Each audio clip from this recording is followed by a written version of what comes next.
Hello దోస్తులు, ITI gate దగ్గర ఇక్కడ ఫ్రూట్స్ ఉంటే తీసుకుందాము అన్నట్టు నేను చూస్తున్నాను అనమాట, ఏమేమి తీసుకుందాము అని. ఇవి తీసుకున్నాను లాస్ట్కి. డ్రాగన్ ఫ్రూట్ ఆల్రెడీ నేను ఇంతకుముందు టేస్ట్ చేశాను కాబట్టి జస్ట్ ఓపెన్ చేసి చూపిస్తున్నాను. 80 రూపీస్ చెప్పాడు, నేను 65కి అడిగి తీసుకున్నాను. 60కి అడిగితే ఇవ్వలేదు. ఇవి లిచ్చి అంట, నేను ఎప్పుడు తినలేదు. ఆ బాక్స్ 180 చెప్పాడు, నేను 160కి మాట్లాడి తీసుకున్నాను. అది నాకు టేస్ట్ చూడలేదు కాబట్టి ఎప్పుడు టేస్ట్ చేద్దామని చెప్పి ఒకటి తీసుకున్నాను.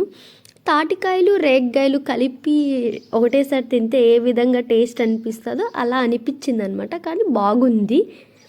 ఆ తర్వాత స్ట్రాబెర్రీస్ కూడా తీసుకున్నాను. ఆ బాక్స్ 30 రూపీస్ చెప్పాడు, 20కి అడిగితే కూడా ఇవ్వలేదు, 30కి. నేను స్ట్రాబెర్రీ కూడా ఎప్పుడు టేస్ట్ చేయలేదు, దానికోసం ఓపెన్ చేసి టేస్ట్ చేస్తున్నాను. నాకైతే కొంచెం పుల్ల పుల్లగా, కొంచెం తీయగా, కొంచెం వగరుగా, ఏదో డిఫరెంట్ టేస్ట్ లాగా అనిపించింది. కానీ